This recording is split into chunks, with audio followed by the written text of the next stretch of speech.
Mwenge wa Uhuru tunaenda kupokea hapa kwetu Kondoa TC, kwa maana ya Kondoa mji, tarehe 4 ya mwezi wa 6. Tarehe 4 ya mwezi wa 6 tutaupokea Mwenge wa Uhuru kutokea kwa halmashauri yetu ya pili ambayo ni KDC Kondoa mjini. Kwa hiyo tutapokea Mwenge wa Uhuru tarehe 4, tutaukimbiza hapa, tutakesha nao hapa, na kisha tukimaliza tutawapa wenzetu Chemba. Kwa hiyo nitumie fursa hii pia kuwapa taarifa hii muhimu, lakini pia niwaombe tushiriki kikamilifu ili kuhakikisha tunapokea Mwenge wetu wa Uhuru kwa pamoja, tunaukimbiza kwa pamoja, lakini tunakesha kwa pamoja.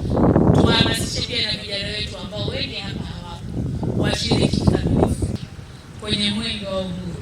Tushiriki kwa pamoja kwenye shughuli hiyo vizuri, kwa amani na utulivu, na kisha tukabidhi kwa wenzetu Chemba. Mwenge wa Uhuru oye! Mwenge wa Uhuru oye!